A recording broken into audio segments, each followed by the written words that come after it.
Assalamualaikum warahmatullahi wabarakatuh. Sebelumnya perkenalkan, nama saya Ayu Lestari. Saya dari kelas Fibonacci. Di video kali ini saya ingin membuat video presentasi untuk ujian praktikum di mata kuliah AMD, yaitu Artificial Intelligence, Machine Learning, dan Deep Learning. Nah, jadi tema yang saya pakai nanti itu adalah Decision Tree Clarification dengan menggunakan kode program Machine Learning. Oke, bisa kita lanjut. Nah, sebelumnya saya mau menjelaskan dulu ya, apa sih maksud dari kode program decision tree ini? Nah, decision tree adalah salah satu algoritma supervised learning yang memiliki variabel input dan output kategorikal. Nah, pada program ini digunakan untuk memprediksi char evaluation dengan menerapkan entropi dengan Python. Nah, untuk contoh dari kode programnya bisa dilihat di sebelah ini nih. Nah, oke, kita next saja. Kemudian diagram alir atau flowchart algoritma decision tree. Nah, untuk diagram alir decision tree itu tuh ada pertama kali itu kita bisa start, kemudian kita import library-nya, setelah itu baru kita import datasetnya, kemudian itu ada kita eksploitasi data, kemudian setelah itu ada pembagian data, training, dan testing. Nah, setelah itu ada tahap encodernya, kemudian ada tahap data train. Setelah itu baru kita bisa prediksi dan cek akurasi dari yang sebelumnya tadi. Kemudian setelah itu kita bandingkan lagi data training dan testing. Nah, setelah itu cek overfitting dan underfittingnya. Setelah itu baru kita bisa evaluasi datasetnya dan kemudian finish.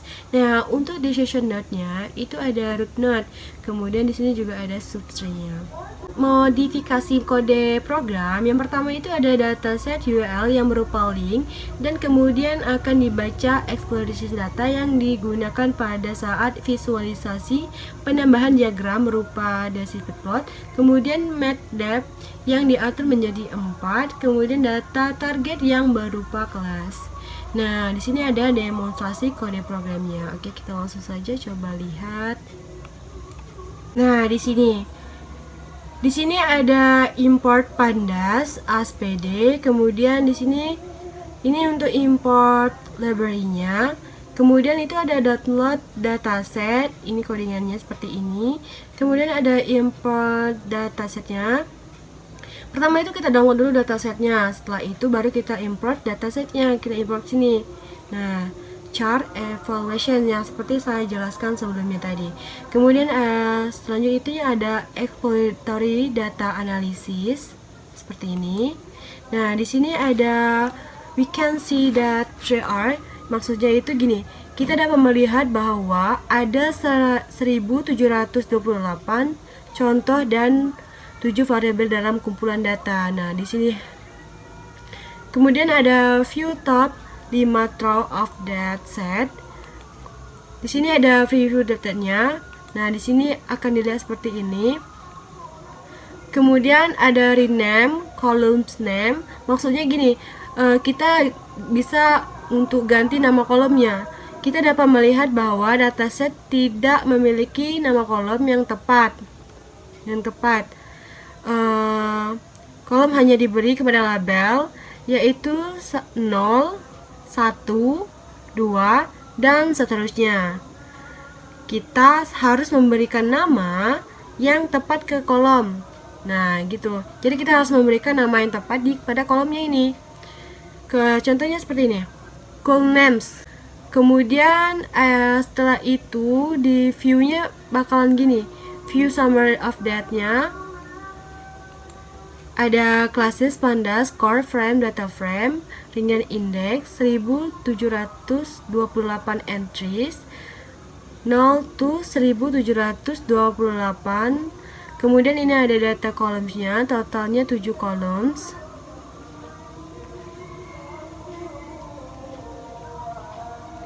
Nah, di sini ada frequency distribusi of value variable.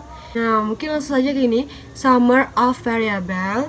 Maksudnya itu ringkasan dari variabelnya.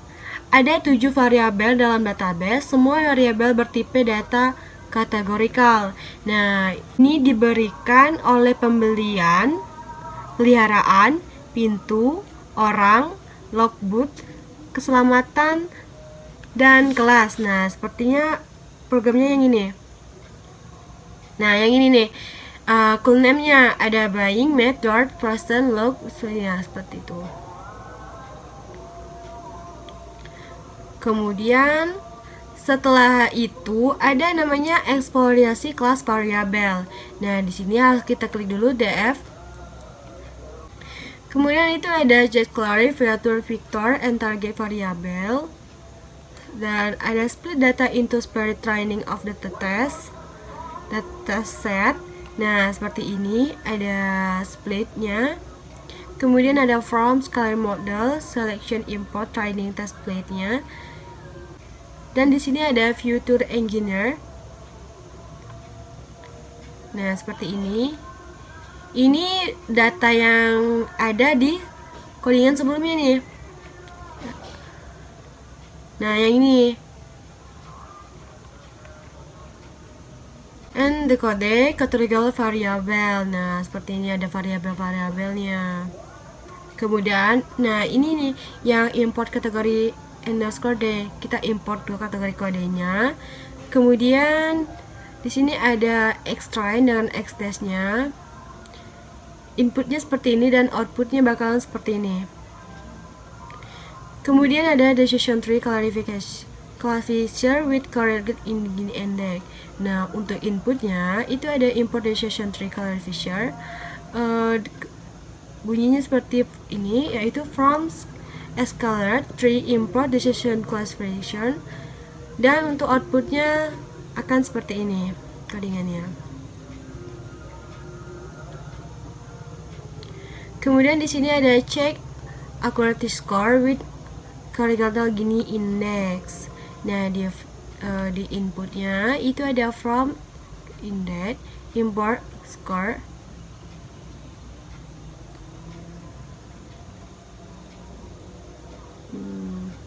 Untuk confusion matrix-nya, yaitu confusion matrix adalah alat untuk meringkas kinerja algoritma classification.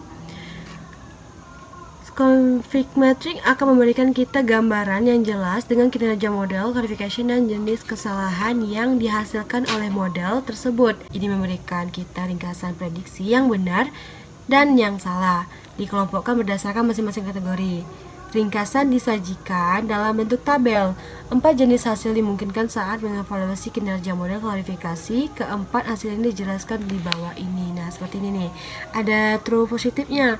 Nah, di true positif ini terjadi ketika kita memprediksi sebuah pengamatan milik kelas tertentu dan pengamatan tersebut benar-benar milik kelas itu. Kemudian di sini ada true negatifnya. Itu dengan kode TN. True negatif terjadi ketika kita memprediksi observasi bukan milik kelas tertentu dan observasi sebenarnya bukan milik kelas itu. Nah, kemudian ada positif palsu. Nah, positif palsu nih kodenya FP. Positif palsu ini terjadi ketika kita memprediksi observasi milik kelas tertentu dengan observasi sebenarnya bukan milik kelas itu. Jenis kesalahan ini disebut kesalahan tipe 1.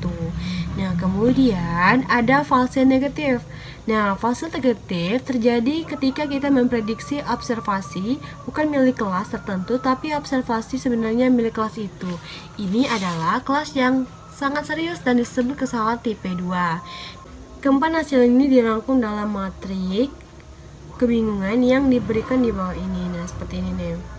Nah, untuk perbandingan hasil modifikasinya, sebelum dimodifikasi dan sesudah modifikasi, yang pertama itu dataset di-download menggunakan perintah equal. Kalau yang sesudah modifikasi, dataset berupa link dan kemudian di-read.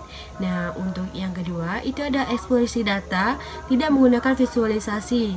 Nah, kalau sudah dimodifikasi, eksplorasi datanya menggunakan visualisasi. Nah, kemudian yang ketiga itu ada data target digunakan tidak seimbang. Itu sebelum dimodifikasi.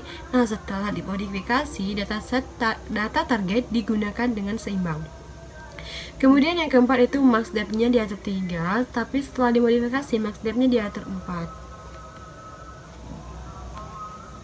Nah, untuk kesimpulannya, decision tree adalah algoritma Nah, untuk kesimpulannya, decision tree adalah algoritma supervised learning yang dapat membentuk suatu klarifikasi sebagai pengambilan keputusan di mana terdapat skor akurasi yang menjadi faktor terpenting dalam melakukan processing data dan visualisasi yang digunakan dalam proses decision tree tersebut.